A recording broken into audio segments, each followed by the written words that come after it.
The last time I spoke there was 2011 when I lived in New Hampshire, and the commute to the office was a lot shorter than it would be now. I'm outside of Atlanta, as he mentioned as well. I am currently the Vice President of Cloud Development at Windelect. Hopefully you all have heard of us at Windelect. We focus on consulting, instructor-led training, and on-demand training.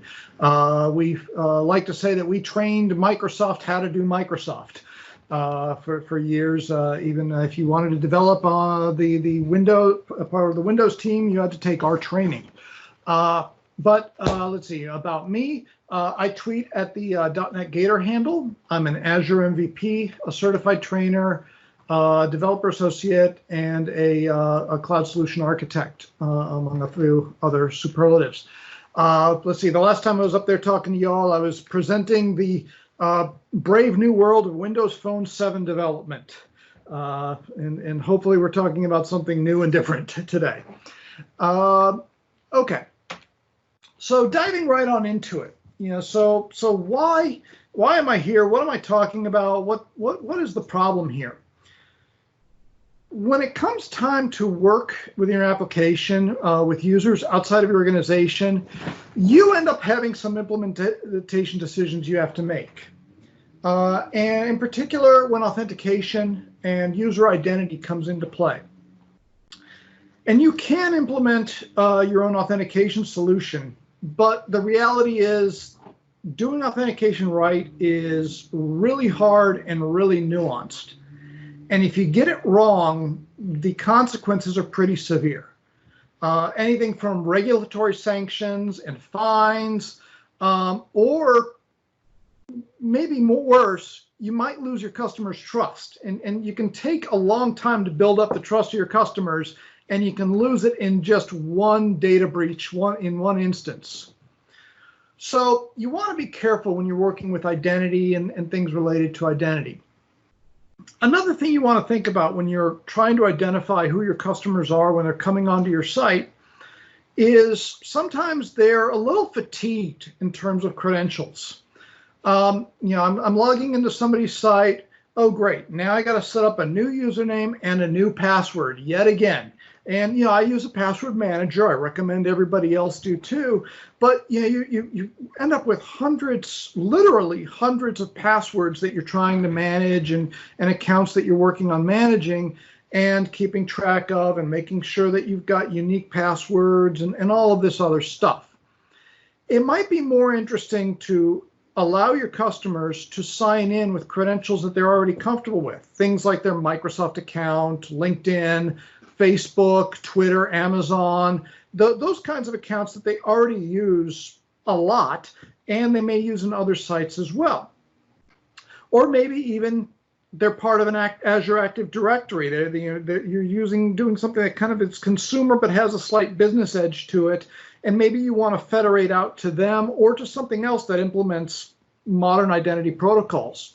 And then that way they don't have to create a site that you have to manage, an account that you have to manage and everything else.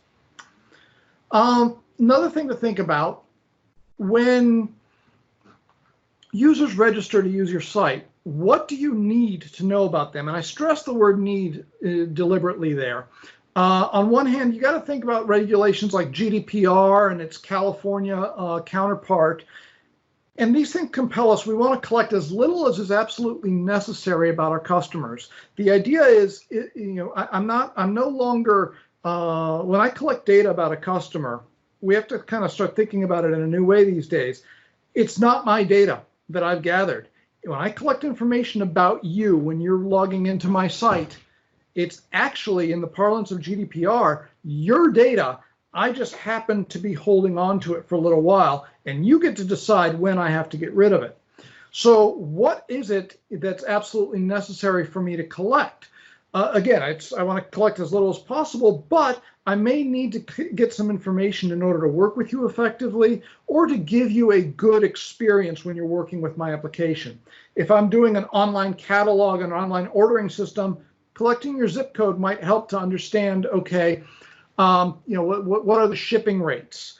If I'm selling you car parts, I may want to know what car you happen to drive so I can put the right sales and car information in front of you.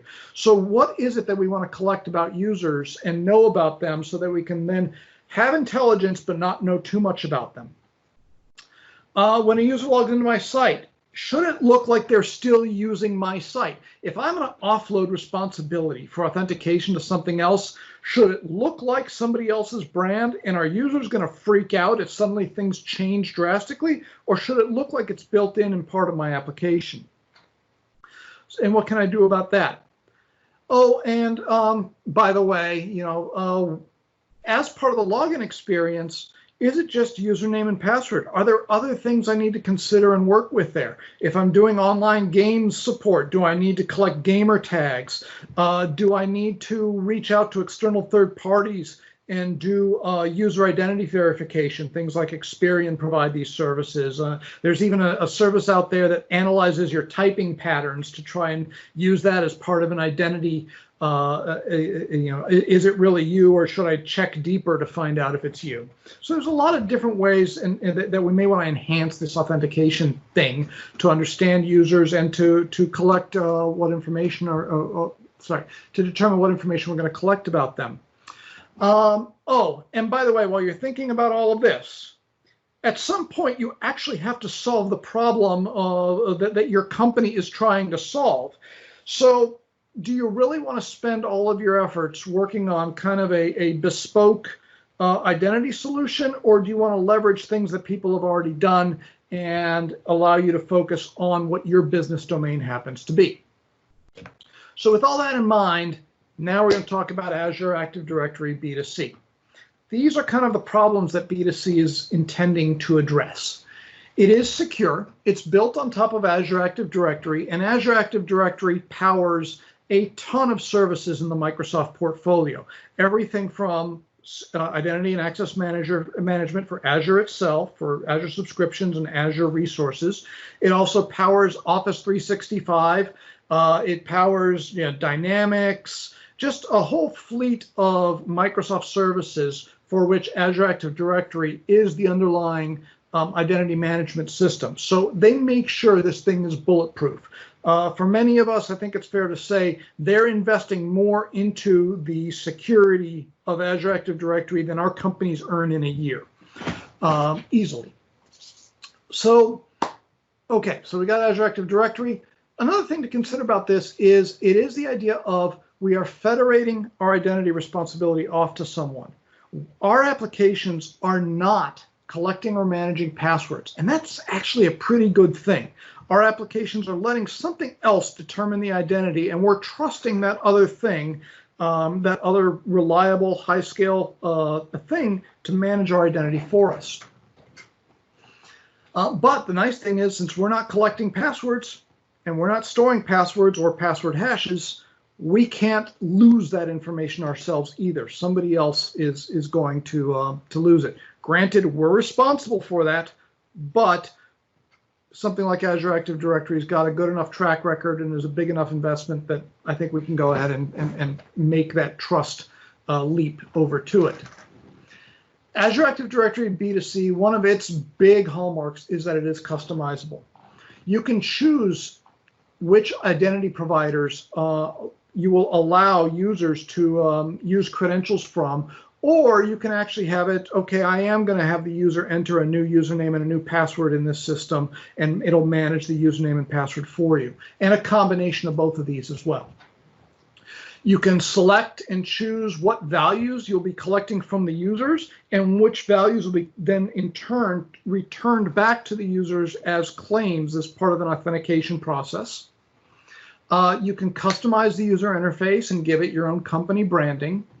And then you can use this thing called the Identity Experience Framework, which is the engine that underlies all of this. And you can really configure almost pixel perfect the entirety of the user experience, the user journey that you take them on as part of the authentication. You can choose what's going to happen. You can invoke custom logic. You can call out to HTTP endpoints, just a whole bunch of other things you can do in there to go ahead and own that authentication experience. Oh, and by the way, there's a convenience factor. It's a lot easier to develop this than to build up your own identity system from the ground up. Now, Azure Active Directory B2C, I like to say it has three key functional areas. First, it supplies you with a user directory. This is the Azure Active Directory. This user directory is accessible through through the Microsoft Graph APIs. So you can do things like use the Graph APIs to import users, or you can allow users to automatically sign up themselves, depending on what your business need happens to be. But basically that directory is accessible by those APIs, and you can programmatically access them and get information from them if you need to. It also operates as a security token service. So it is a standards compliant security service working with common well-known protocols like OpenID Connect, OAuth 2, and SAML 2.0. It provides all the endpoints that we know and love: metadata, authorization, token exchange, logout. The one that it doesn't provide in the OpenID Connect space is the user info endpoint, which is actually technically an optional endpoint in the spec. But I am aware, and they have said they are working on implementation of the user info endpoint. So if you're converting from one authentication solution to the other and you depend on that endpoint, there's some things you can do to simulate it, but it's coming into the endpoints that this thing provides. It also provides a framework or a platform for development. This is that identity experience framework that allows you to develop and run user journeys that are realized through these things called user flows or policies. It's basically although the Azure portal lets you design user flows, basic user flows using button click and selection, you can actually get in there, and there's basically this XML-based programming language that you can use to configure the user login process. Now, I am going to take a little bit of a sidebar from my normal spiel here. I want to talk about B2C versus B2B because this has come up recently. Azure Active Directory B2B, it has been for a while a service that has been provided by Azure Active Directory, if you will, business tenants. And this allows users from other Azure Active Directory tenants, or actually users with other email addresses, to be invited as guests into my Azure AD tenant. Just again, I bring them in. The value here is when we used to bring in people into our directories, we used to create VDash or extern accounts for them, and it would be a mirror account that they would use, and they would use these special credentials to sign into our business and act that way. The problem was we're not necessarily tied into their company's human resources department. So if they leave the company and the company forgets to alert us, they can still log into our company using the credentials we gave them. We're none the wiser. What B2B allows us to do is it is a federation mechanism. So the user, when they go to sign in as a guest to our tenant, it actually redirects the sign-in experience back to their home tenant. If they can't get into their home tenant, they can't get into our area. They can't get a credential to work with our stuff. So that's one of the advantages of inviting them in as a guest that way. Azure Active Directory B2B, if it's able to, it'll federate with Azure Active Directory, it'll federate with Google Gmail, and it'll federate with Facebook if Gmail and Facebook have been configured properly, or another SAML identity provider. Otherwise, it will create a guest account where the user has a locally managed username and password. Now, this is where it got confusing. As of build, the identity experience framework that underlies the B2C engine is now partially available in preview in B2B scenarios, and it allows you to do some advanced customization for that whole B2B sign-in process, maybe some self-serve B2B sign-up or other things. That brings up the question, which one should I use when? What should I be doing here? The rule of thumb right now is, Azure AD B2B, are you inviting external partners to access company resources? Things like, are you trying to let them use your SharePoint your SharePoint instance? Are you trying to allow them to access your version of Power BI or your Dynamics client or your Office 365 resources? If that's the case, they're most likely a business-to-business relationship, and a B2B guest account is probably what you want. Otherwise, are you working with people who you would be considering customers or consumers of some kind of an application or one or more applications that you have on the public-facing web? If so, B2C is probably where you need to land. It can be a little gray still, though. And some things you need to think about are the features that you need today. Where are they? Because the feature sets are being cross-pollinated. They announced at Build other things like conditional access is starting to show up in B2C. Things that are members of one are starting to light up in the other, and the two are merging, or the features of both are starting to show up in each other. And, well, that's great. You get new things to play with, but by the same token, it gets a little confusing about where you need to land. Look for what are the features that you need, kind of make your list, and what do I absolutely have to have? Do I need risk-based sign-in? If so, well, conditional access is coming to B2C, but it's not there yet, and it's still in preview. So I may need to go to B2B right now because that's where the feature is, and that's where my timing is. I wish it was a clearer answer, but it just isn't right now. One other thing I want to be sure to bring up at this point, in case I haven't explained it or you aren't aware of it, I like to say Azure Active Directory is neither. It actually isn't part of Azure, and it isn't a old-fashioned Windows Server Active Directory. It's a new thing that was invented from the ground up, a new directory service to serve the cloud, but it isn't subservient to Azure. I mentioned earlier, I can have, so Azure and Azure Active Directory, they're just distinct services. They have different billing models. Azure bills based on resource usage and utilization, and resource reservation. Azure Active Directory, when it bills, is more interested in billing on a per user basis. So number of users or number of users doing a particular activity rather than the resource consumption that Azure proper tends to bill against. Subscriptions in Azure services certainly use Azure Active Directory to help manage identity and access management and role-based access control, but so does Office 365. In fact, I can have an Azure Active Directory tenant and not have a single Azure subscription or Azure resource. If I buy Office 365, I have an Azure Active Directory tenant, and I have no Azure subscriptions unless I've gone ahead and set one up. So I just want to make sure that that distinction is established, because it gets a little confusing sometimes when you're working with this service. Am I in Azure? Am I in Azure Active Directory? You kind of have to know that they are two different things.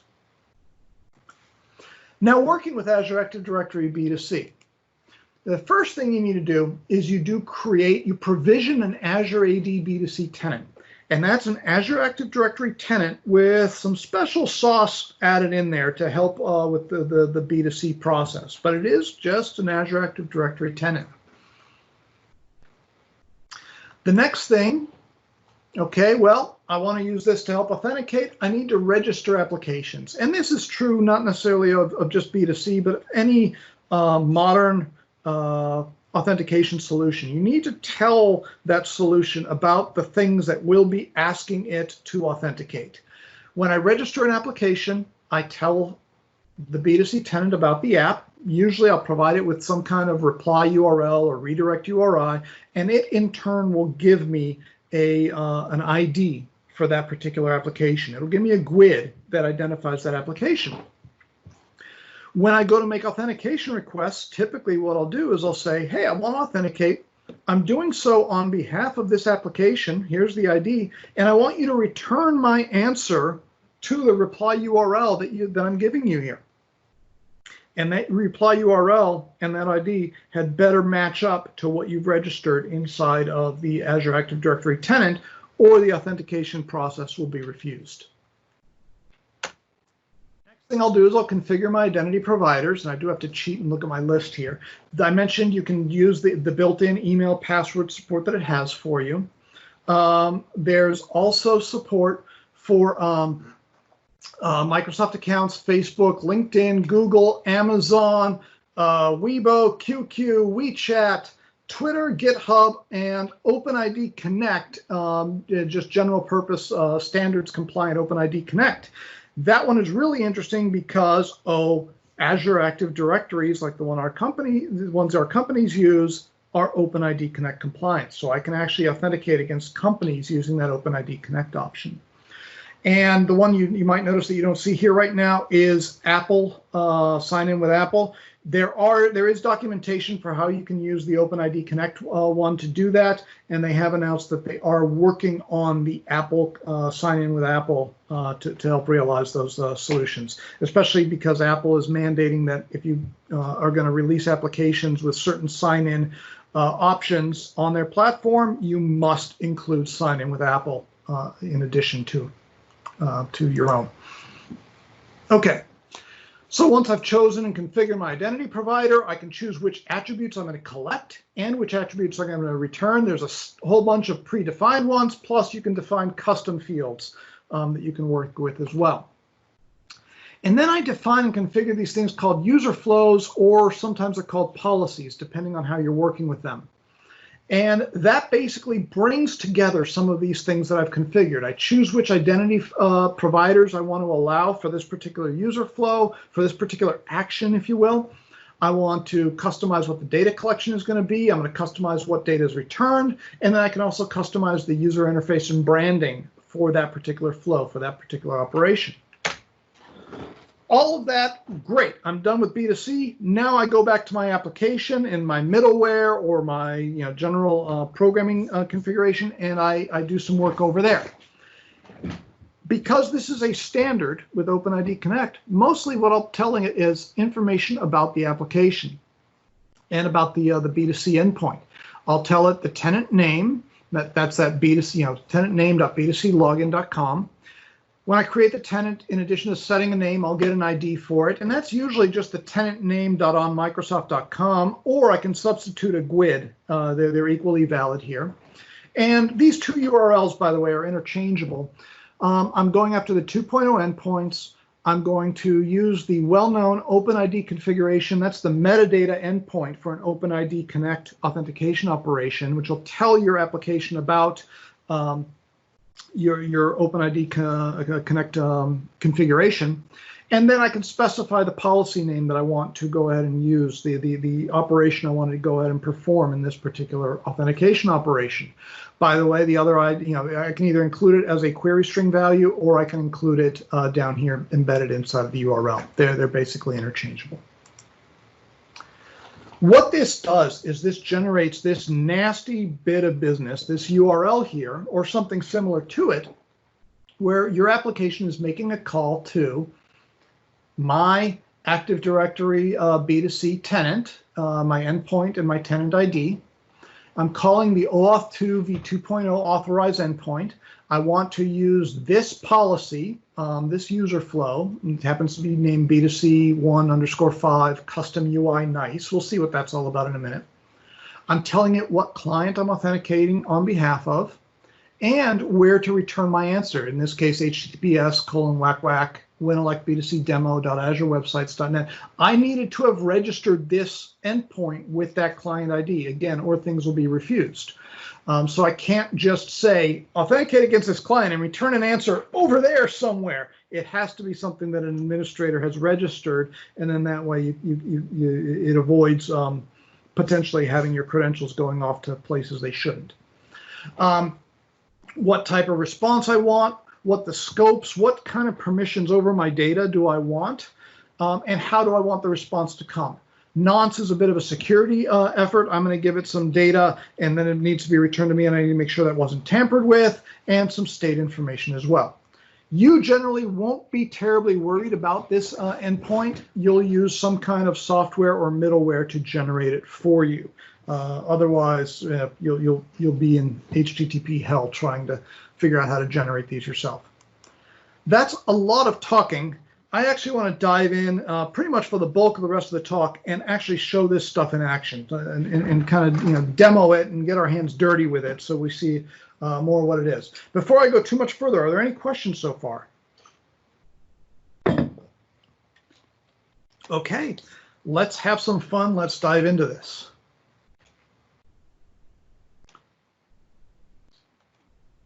Okay. So I'm here in my Azure portal, and I'm going to create a new Azure Active Directory B2C tenant. So I'll go into my resource group. I'm going to add a new resource. I will come over here into identity, and I'm going to go ahead and select Azure Active Directory B2C. And this is a bit unusual if you're used to provisioning resources in Azure. I'm actually being given one of two steps. I'll start by creating a new B2C tenant, and I'll give it my organization name, so some shiny side up, and the domain name. So this would be tvalley.net UG demo or something like that. This actually becomes part of the ID, so it does have to be globally unique. And then I'll specify the country or the region. What I'm specifying when I select country or region is where will the data generally be stored or used. There's a whole bunch of country options listed here. The documentation for B2C indicates how that is grouped, whether the data is going to be stored in data centers in the continental US or in Europe or elsewhere in the world, based on the country or region selection that you make here. I can then go to review and create, hit create, and it will start to provision this tenant for me. This will take a few minutes, so I'm going to kind of Betty Crocker it. I'm going to pull up one that I've already provisioned here.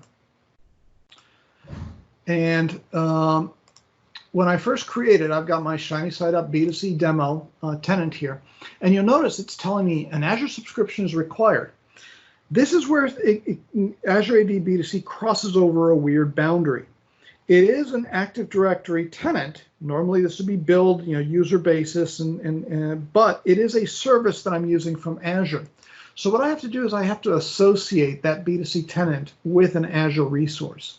And to do that, I'll come back in here and I'll add that resource. And I come into Identity, B2C, and I select this second option, link an existing Azure AD B2C tenant to my Azure subscription. And it's going to find B2C tenants that my currently logged in user has access to, and it's going to look for ones that aren't associated with an Azure subscription. In this case, it'll find this one. And then I can go ahead and choose a subscription and a resource group that I'm going to associate it with. Click on create, and this is going to create just a little stub of a resource that basically tells that Azure AD B2C instance, hey, for your billing, bill back to this Azure subscription. I'll talk more about the specifics of billing in Azure AD B2C here at the end of the talk here. But okay, so I've got my instance created. Like I said, it's a very simple, very empty resource, but it does allow me to launch and bring up the portal for that Azure AD B2C tenant. If I refresh here, you'll see I no longer get my nastygram because it is successfully associated. Now, working with Azure Active Directory B2C is a bit of a 1-2-3 process. Spelled out for us right here. I register an application, I add some identity providers, and I create one or more user flows. Let's actually do this with this new tenant real quick here. So app registrations, let's go and go ahead and do that. I actually should have deleted this one earlier. So whoops, we are going to delete it and create it again. Demo fail. Didn't properly clean up my junk. Come on, there we go. Okay, so I'll create a new application registration, and I'll call this the Token Information Service. I'm going to use, this. One of the things with Azure AD and Azure AD B2C coalescing, we're starting to share more of our user interface than we did before, but that creates situations like this where it's, I've got options for what kind of application can I use, and there's kind of this message here, use this with B2C. This is the one I need to use for B2C operations. I'm going to use this handy little jot.ms website as my target application for this. I'll show you in a minute what that website does. Well, I'll go ahead and register that application. I do need to do one more thing when it's registered. One thing I noticed, or you'll notice, that was the redirect URL that I'm using for my web application. And I get this nice little client ID here, 757, etc. If I go over here to authentication, I am going to turn on what I need for the implicit flow. Implicit flow is one of the available OpenID Connect OAuth standards for exchanging information. It's a little bit less secure than some of the other options that other applications would use. But we're going to use this it gives us one little option that lets us work with that jot.ms site really nicely. And I'll show you what that is, like I said, in just a second. But I am going to turn it on here. Okay, so the application is registered. Great. Now let's go back. And number 2 is adding an identity provider. In this case, I'm just going to stick with the local account, the email-based identity provider. I'll show you a little bit more about how you would set up one of these other ones a little bit down the road. This one is configured for me by default. It just works. Great. So I've got an identity provider selected. And now number 3 is I'm going to create a user flow. So I'll go over here to user flows, and I am going to, I did not clean up after myself at all here. Create a new user flow. And here are the different kind of user flows that I can select out of the easy to do ones. If I want to customize it, I can go and I can create an identity experience framework policy, but the user flows basically let me create some quick and easy out of the box common scenarios, like sign up or sign in. I'll go ahead and choose which version of the sign up or sign in flow do I want. The old reliable or the new fancy recommended. I'm going to go with new fancy recommended. I give it a name, so I'll call it sign up and sign in demo. My identity provider will be email sign up. I'm not going to use multi-factor authentication right now. And when I'm signing up a user, I'll go ahead and collect their given name and surname, their first name and their last name. I can also collect additional bits of information here, or like I said, we'll go into this a little bit later, I can actually collect custom properties as well. But we'll just do first name and last name for right now. And we'll go ahead and return those in our claims as well. I'll create the user flow. And real quick, it's collected, or it's been created, sorry. Taking a look at it, I can see the properties on it, and that includes whether multi-factor is enabled. I'll talk about JavaScript in a minute. Information about the token that is going to return as part of the authentication flow. So what it returns back to the application, what is the lifetime, where are the claims, what kind of claims is it going to return for me. As far as, for a web application, what kind of session am I going to maintain? What kind of cookie session am I going to maintain with my web application? And for user passwords, what kind of restrictions am I going to put on those passwords? The default will be this strong 8-character, 64-character, and I have to use 3 out of 4, uppercase, lowercase, or what have you. Identity providers, local account is set up, user attributes, the ones that we selected, and we'll talk about page layouts a little bit later. One of the options I have here is I can run this user flow. And this is a handy little utility. First of all, it'll show me the OpenID Connect metadata endpoint for this user flow. So if I click on it, this is the OpenID Connect metadata, the token issuer identity, the endpoint for authorization requests, the endpoint for token requests, endpoint to find out about the encoding information, encryption information, and the kinds of claims and other information that's being returned. This is OpenID Connect standards type of stuff. But I can run this user flow, but before I do, I'm going to copy this URL, and I'm going to bring it up in good old-fashioned Notepad. I can properly bring up Notepad. And again, this is that nasty piece of business that I showed you earlier. Make the request to the B2C login, to my URL, and identify my tenant. I'm going after the authorized endpoint, and I'm using the B2C SUSE demo policy. I'm specifying the client ID, that 757 that I showed you earlier. Getting the nonce out of the way, but the redirect URI, bring that up here, will be https jot.ms. So this is that URI that was registered along with this client ID. It's not returning any decent nonce. The scope will be OpenID. The response type is an ID token, and I'm telling it to make sure that it logs me in. If I run this user flow now, it will go ahead and bring that in, bring up that authentication for me. Well, I can't sign in. I haven't created an account, but I can create an account now. So I do. Okay, by default, it provides this verification code functionality. Let me go ahead and put a password here on it. All that email arrives. And my first name, as I mentioned, user, the information I wanted to collect, first name and last name. Now, by now, it should have given me that email. Let me come on here and 482268. 482268. Verify my code. I can continue now, and because I really did not clean up after myself. Let me try this again.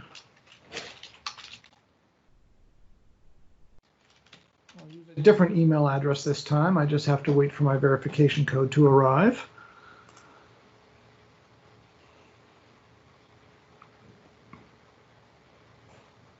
And waiting for the verification code.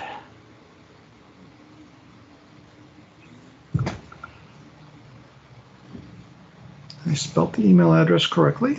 There we go. There it is, 445752.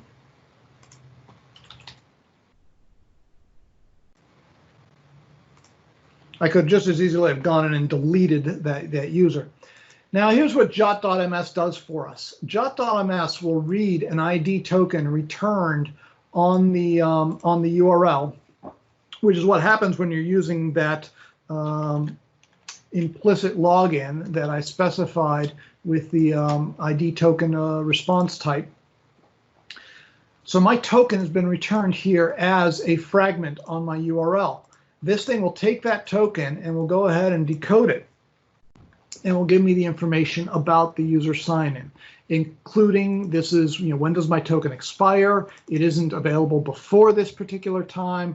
It was issued by this secure token service. It is about user 9A5, etc. The audience, this is the application that it is meant for. The nonce, make sure it aligns. When was the token issued? When was it authenticated? And I asked it to please return me my given name and my surname, and the policy that I used was this TFP demo. Another nice thing about jot.ms is it is aware of Azure Active Directory and Azure Active Directory B2C. So if I flip over here to claims, it actually defines what all of those claims are and where I can get more information about them. But it's a handy little debug tool. Auth0 also has a similar tool that they provide, jwt.io. That performs a similar function that will break apart a token and look at the information there. For reference, notice my token is encoded, but it isn't encrypted. That's pretty darn normal when you're doing standards-based authentication.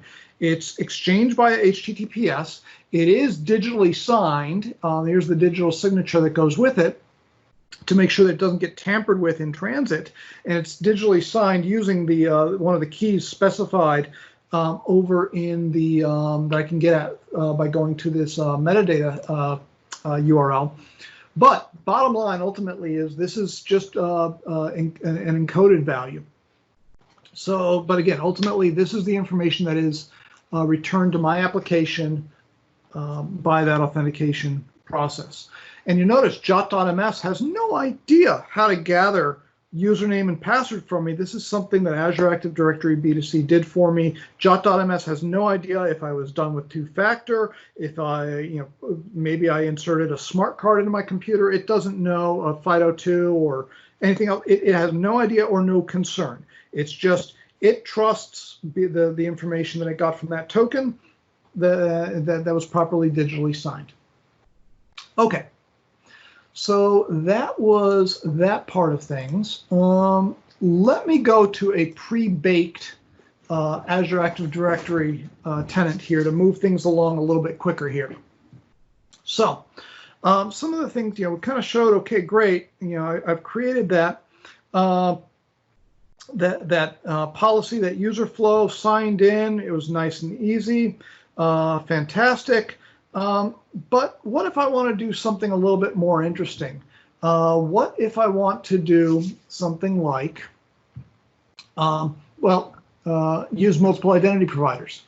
Before I do that, let me show you, how I would go ahead and integrate this into an MVC.NET application. We are a .NET user group, I believe. I can even show some non.NET stuff if we want. But I've got myself here this nice little ASP.NET MVC core, ASP.NET Core MVC application. And it's wired up and it's been hooked up to leverage authentication via this Azure Active Directory tenant. How is it doing that? Well, first and foremost, I've gone ahead and I've added a NuGet dependency here, Microsoft.identity.web.ui. This is a new one. There's actually a slightly different one.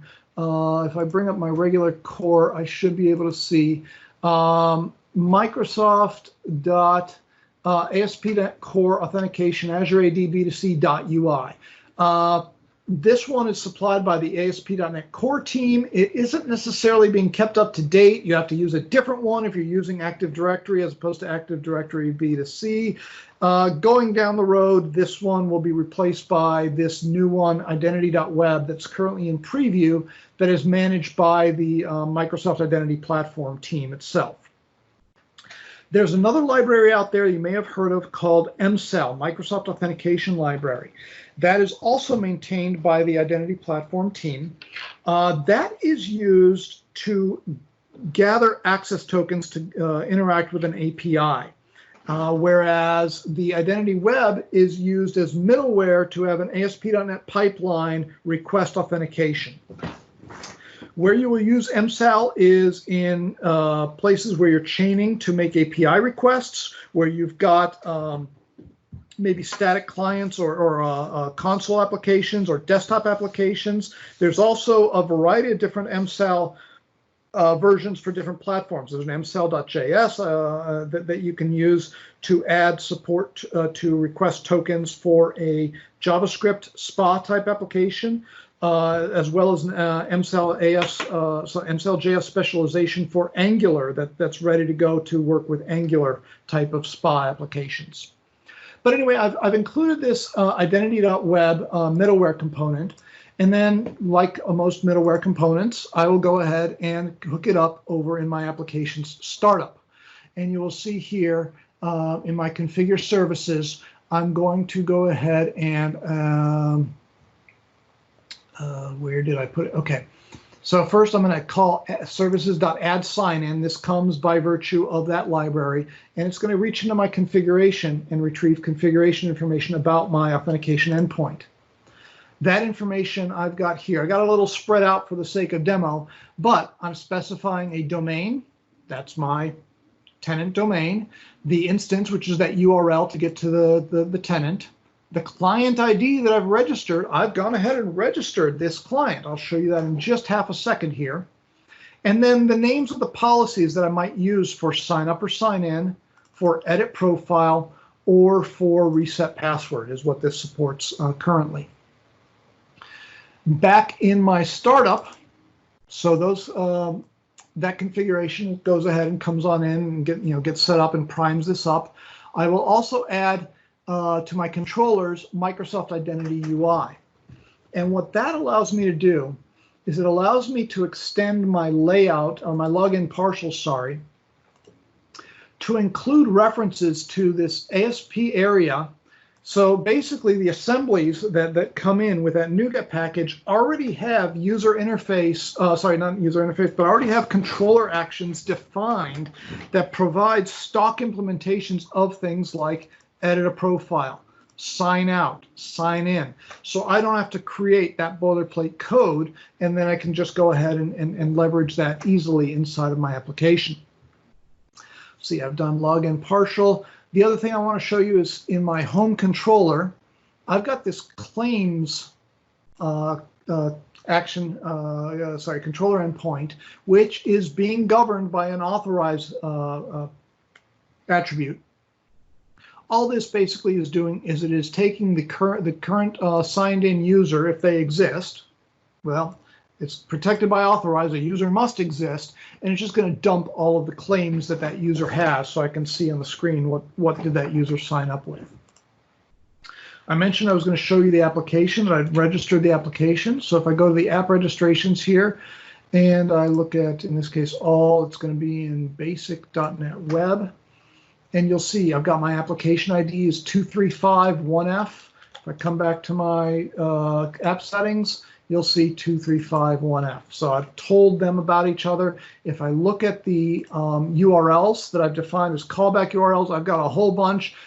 With debugging, I have to actually specify ports on these. So I've been using this in a variety of debugging scenarios. I've got a lot of ports. In fact, I've also published this on up to Azure. Now, normally when you go ahead and publish these things to Azure, when you specify these redirect URLs, you're not allowed to mix domains in the redirect URLs. If you've got a different domain, you should probably use a different application. Localhost is the honorary exception to that to support login scenarios. Additionally, they must be HTTPS domains, except localhost gets grandfathered in and is allowed to use HTTP URLs if you'd like as well. So let's see, I've registered the application, and then I'm going to have my my user flow. And the user flow that I'm going to use is this bare bones user flow. This is vanilla, simple, like we showed in the previous example. I'm collecting a few more claims. I'm collecting the user's given name and surname, their display name, and their zip code. I'm also returning whether or not the user is new and the user's object identifier. So what is their ID in Azure? Let's go ahead and actually run this application from Visual Studio here. We can see what's going on here. So hit F5, build the application.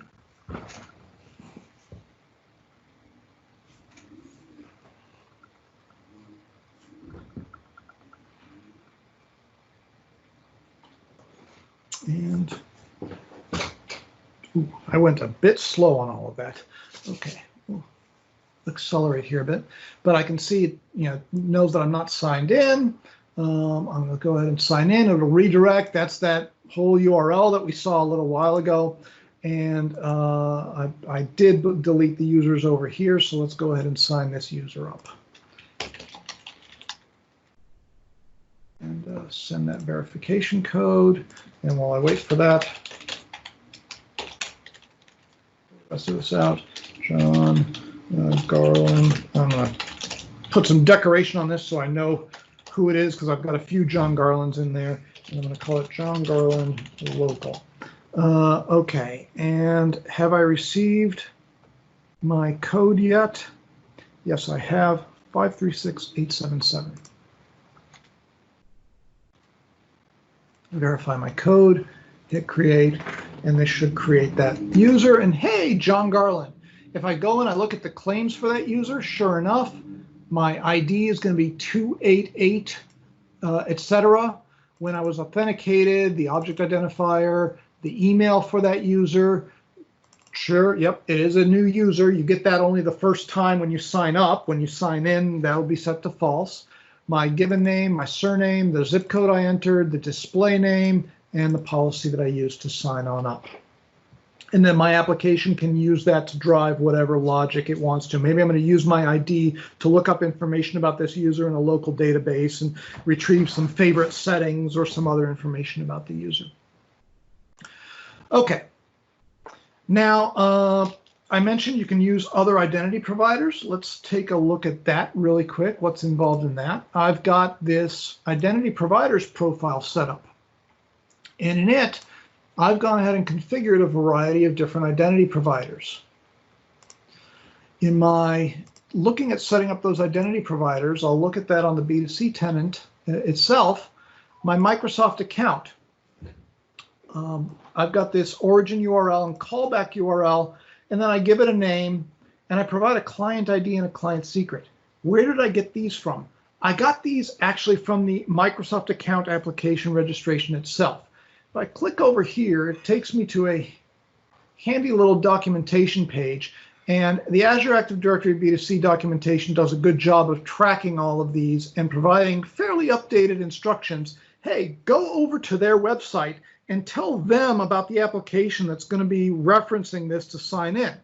I go through that process, and in the end, that application will generate something along the lines of a client ID and a secret or a passcode or whatever they want to call it. I put those in here so my AD B2C tenant knows about them. They know about me because I've used these values in the callback and the origin URL. And by virtue of knowing about each other, we can go ahead and do the federate the authentication. If I come back to the identity provider, if I come back to the user flow and select the identity providers, you'll see once I have them configured, then I can just checkbox select which ones I'm interested in supporting for a particular user flow operation. And then, supporting that within my application is I would either modify the original user flow, or for the sake of time here, I can just do uncomment the ones that I already have in there. And if I run it,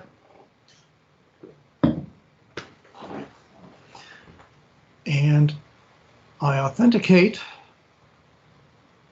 come on, and sign up or sign in, I see that these are now presented for me as options. And if I click in on them, it'll go ahead and use those identities. I'm going to skip that for right now just so we can move forward a little bit. The next thing I want to talk about is data collection. So I mentioned, I showed us collecting some different fields, but I also mentioned you can do custom fields. So for my tenant, I can define which attributes I'm going to use here. And you'll see all of these built-in ones are exactly like they say, built in. I don't have to do anything to use them. They're already there. But I also have ones that are customized. I can actually click on add and do demo field and add a new field. And I can choose whether it's a string, a Boolean, or an int, give it some descriptive information and create it. And it'll add it to the available fields that are here for me. I've done that with manufacturer. You saw the website that I was demoing on is meant to look like a motorcycle parts store. So I may want to know who manufactures the individual user's motorcycle. And then that way I can present them with sales or other information that are relevant to them. To include this in a user flow, I'm going to go ahead and bring up this data collection user flow that I've pre-created. And in my user attributes, I've selected manufacturer. Great, so that'll go ahead and let the user select it, and I can return manufacturer. That's well and good, but do I really want to let them type in anything if I'm going to be looking at that and maybe basing some application logic on that? I can actually come on down here to page layouts, and if I select the local account sign up page, a place where I'd be collecting that information, I can see that I have a few options that I can control here on those attributes. I can indicate whether my email address is going to give me that verification for my user sign up. If I'm sick of that, I can turn it off. I get a nasty gram when I turn that off, but I can turn off that verification. I can go ahead and select the order that these appear in. And so now I've got it show up in given name, surname, display, postal code, manufacturer.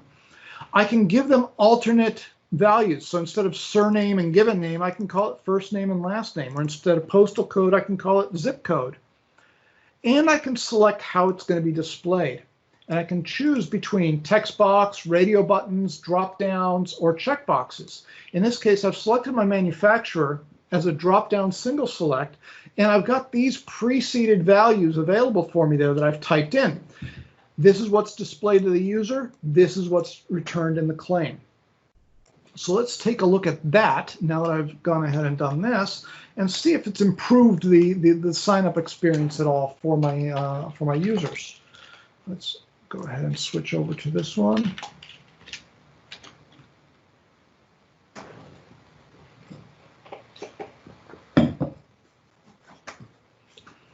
Bring it on up.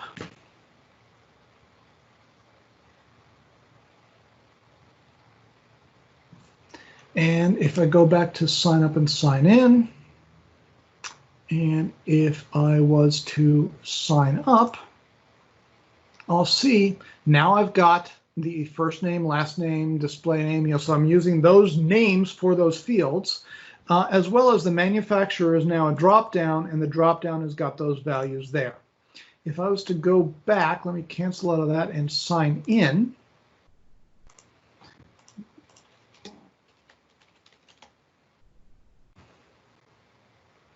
Should see that that user, well, oh my goodness, he doesn't have a motorcycle type because I kind of added that after the fact. If I click here and go to edit and bring up the edit profile policy, which is very similar to that one that I just set up, I can show it to you in just a second, but it's meant to, as the name implies, edit a user as opposed to sign up a new user, but I can go ahead and select that. Notice, remember that I made these all by default. All of these were optional. I switched them over to be required. If I come back here, I can go ahead and show you, is it optional? I turn them all to no. So if I was to hit continue here, this thing would protest. I need to select a manufacturer. Select Honda, hit continue. And if I come back to claims, sure enough, I've got this extension underscore manufacturer claim that now has that value stored in it. What was the, okay.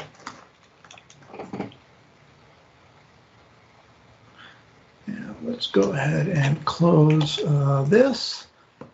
Now, it's still a little bit jarring. When I go ahead and sign up or sign in, I get that blue background and the weird white box, and the fonts don't quite line up to the rest of my application. Yeah, it's not ideal. Can I customize things further? And the answer is, of course, yes. This is a new, well, one of these things is a new feature, company branding. I can come on in here and I can provide some company branding information. I can upload images, background images, and banner logos and other values that will be used in that blue screen to give me some ability to customize the branding. Or I can get really precise with the branding. And I'll show you that here with this custom UI simple. What I can do is come on down here to page layouts, and I can select use custom page content, and I can flip this to yes. And when I do, I provide a URL where I'm going to have uploaded some HTML that is going to be used by Azure AD B2C. What it's going to do is when it renders its page, it's going to go to this URL and it's going to retrieve that HTML from that page, and it's going to merge it into the page that it is loading. Let's look at what that HTML looks like. So if I come up here, this basic HTML, this is the simplest possible thing that I could do there, I believe. Most importantly, I'm going to include this, I have to include this special div with an ID of API. So what happens is Azure Active Directory B2C is going to reach out, find this HTML, and merge it into its page. It's going to look for an element named API, and this is where it's going to deposit all of the various login controls. Come on back to the application here in Visual Studio. Oh, I am in Visual Studio. And come on to my settings. I'm going to flip this to use that custom UI simple. Likewise, I could have set up that jot.ms site to use for this, but using the real application is a little more fun, and I get to see the transition of the application. So now I'm telling it to use that simple page. And again, the policy has been modified to say, go find that, HTML. If I hit sign up, it's going to be the ugliest possible page I can imagine because there's no styling whatsoever. But if I bring up my F12 tools and I come on over here to the login area, you'll see there is that div API. I can't put anything inside that div. Anything I put in, B2C is going to throw away, and it's going to put its own stuff inside of there to fulfill all of those other things, like the choice of the social accounts and all that other information. So it's going to go ahead and put that all in there. Well, this looks like garbage. This isn't exactly customized. What happens is I can actually provide CSS and other resources for this HTML that when B2C reaches out, collects up this HTML, lays it and presents it, it can also go ahead and apply that styling. In fact, as you imagine, I've already done this. If I come on up here to this nice version of it all, I've got my sign up page, and it's gone ahead and referenced you know, a bit of Bootstrap. It's referenced this nice CSS style that I have. What I didn't pause and show you, I'll show you here in a minute, is when I rendered, in fact, I am going to come back to it. Well, no, I won't. When I rendered that page, when that content that was rendered by B2C inside of the login information, the text boxes, all of those have predictable, well-defined, well-known IDs. So I can have my CSS go after those IDs. If I look for API, come on. You'll see I can do, you know, look for, where's the one that I did just earlier today? You know, I can look for IDs with email and password and sign-in name, and I can apply styling to those. One thing you should notice, though, about this HTML, I can't use relative links to items. I've got to use, and the CSS would be the more obvious one, I've got to use a fully qualified link. The logo, the image is, you know, is in my images folder here. I actually have to create a fully qualified path to that link because it isn't relative anymore to where I'm displaying things. B2C is picking up the HTML, mixing it in from its location, so that stuff is no longer available at the relative to where it's being displayed from. So all of my references here and all of my references inside of the CSS have to be, well, I lied about that one. For the most part, I have to be fully qualified. The CSS, I guess it can be a relative link inside the CSS. It's just inside of the HTML that has to be a fully qualified link back to where it came from. Yeah, because it's referencing the CSS from where it's at. I've already uploaded this. If I go in and look at the policy that uses that, and I look at the page definitions for it, we'll see it's referencing this B2C nice UI custom, provider selection, or sign up, and what have you. And I've gone ahead and done those field definitions. So let's take a look and see what it means to go ahead and make that change. Let's use the different policy here. And if I run this, we should see the effect should be a little bit nicer.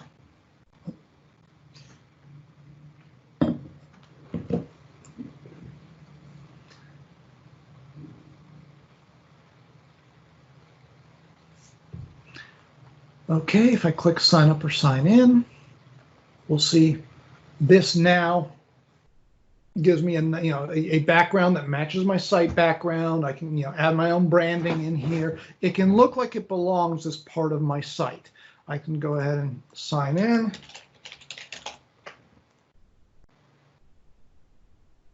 And if I look at my edit, it also can go ahead and use those nicer settings. I told you I was going to tell you about JavaScript in a little bit. You can actually use JavaScript in these pages. It has to be simple JavaScript. You can't bring in complex things like frameworks like Angular or React. It's some basic, but you can do some basic manipulation like look for logic and hide fields. Basically, your jQuery type of stuff is pretty much fair game, and you can move things around or lay things out differently by leveraging that JavaScript in here, or even have some simple conditional logic that you can go ahead and use. Okay, so cancel that. That kind of takes me through the overall tour of what it takes to get to a customized site. Let me bring up the option inside of B2C. We've gone ahead and we've hooked up our app to use B2C for its authentication needs. We've set up so the user can sign up, or they can sign in, or they can edit their profile. We can also reset our password, but I haven't shown that today. I can choose one or more identity providers and configure them. I can indicate what data to collect, including some of my own custom data with some specialized UI for that purpose. And I can style the UI to make it look like it's part of my own brand. Let's go on back to the slides here. Just a couple quick things to cover. I can go a lot further with the customization with the identity experience framework. The user flows that we saw are actually just custom policy files. They are XML policy files that B2C is designing for us on its own by respecting the various clicks and other things I do up in the Azure portal.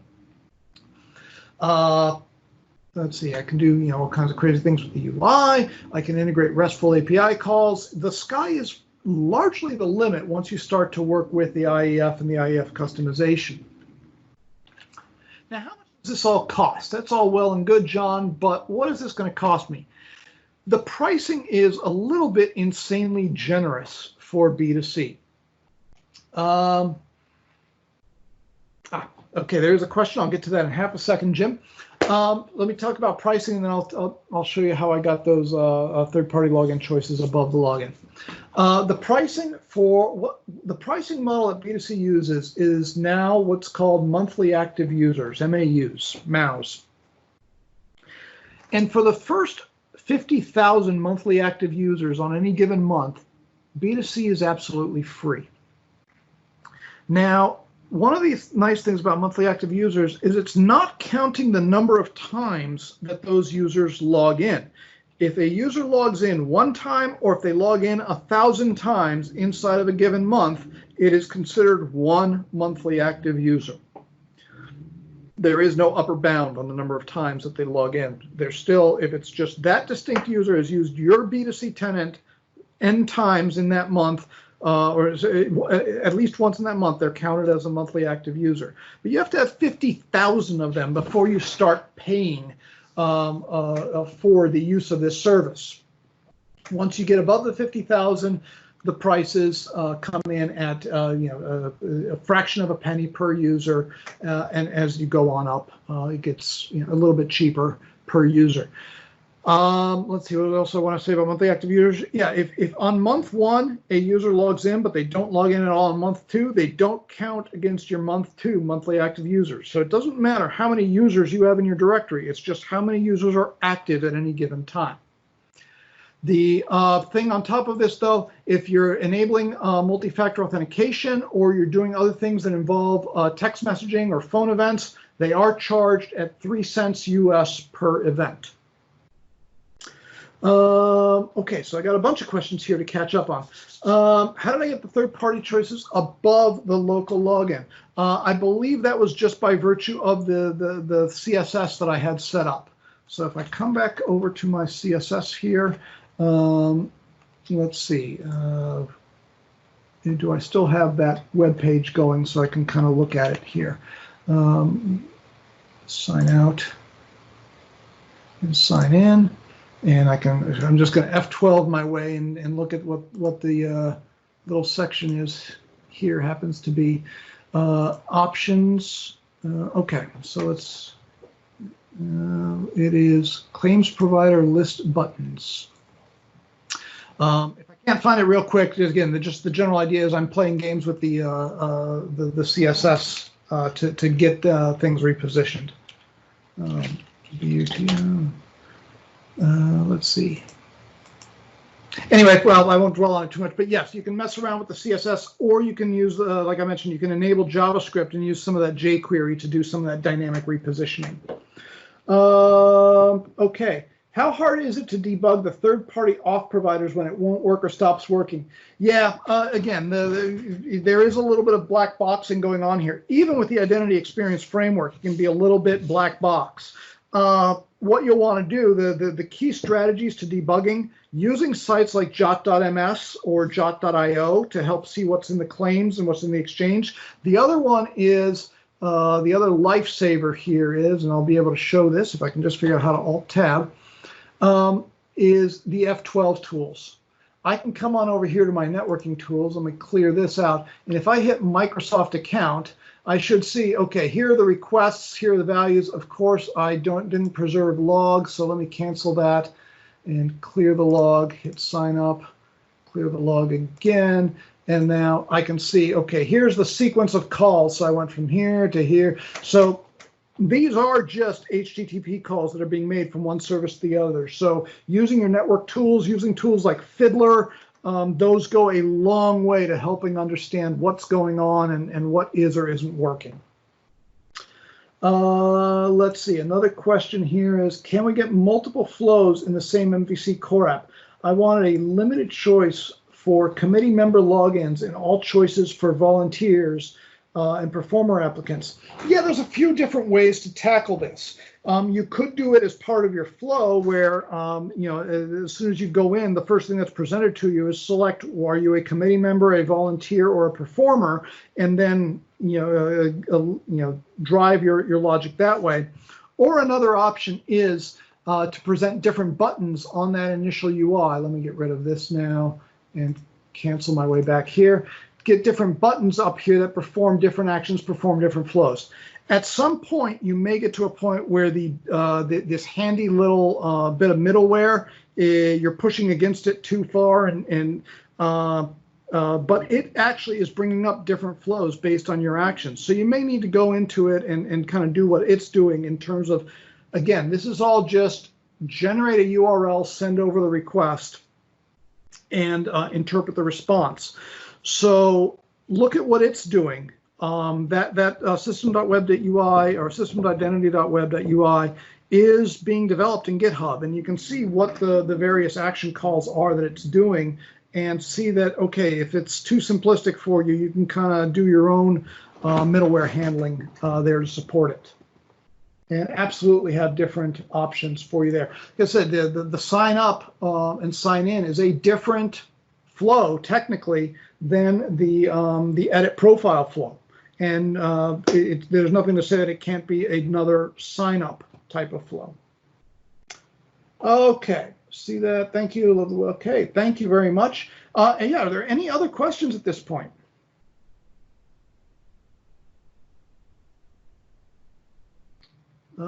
Seeing none. Oh, sorry, let me get back to the slides here. I did forget one thing here for y'all. Some resources. So the documentation for Azure Active Directory has just been getting exponentially better over the years. The identity platform, good docs up there. Modern Authentication with Azure Active Directory for Web Applications. That is the book written by Microsoft former employee Vittorio Bertocci.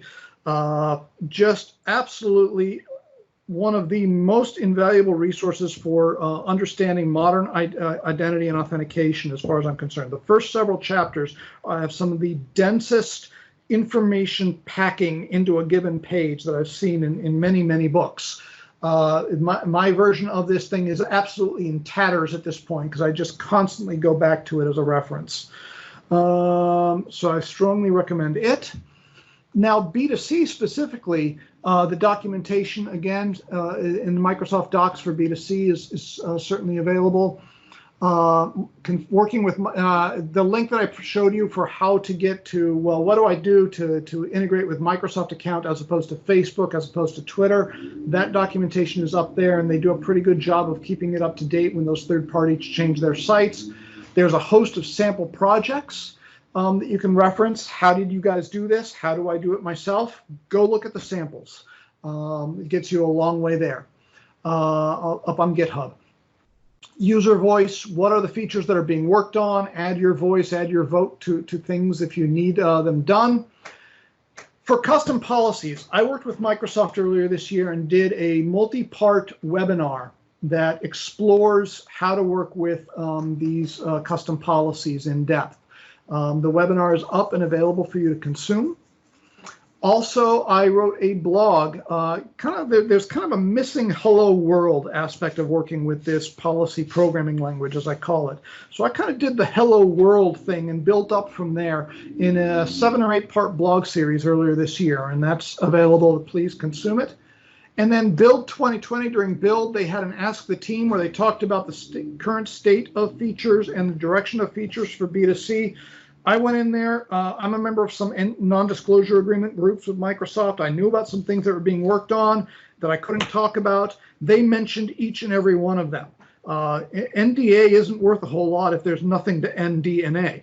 So they talked about everything that I know of in the pipeline for Azure Active Directory B2C at one level or another during that particular session. So a good session for getting information about where this is going. And beyond that, thank you all for being here tonight. It's a pleasure coming back up to New York, virtually as it were. It's been 9 years. I'll probably try and not make it another 9 before I get my way up to speak to y'all. I do see that there's a couple more comments in here. See if there's any questions that I didn't get to. Will we be able to access the recording of this session? Chris has answered that. That's all I got. Yeah, if it's okay with you, John, we will post this. That is fantastic. Y por nada, Fernando, muchas gracias por estar aquí conmigo esta noche. Gracias.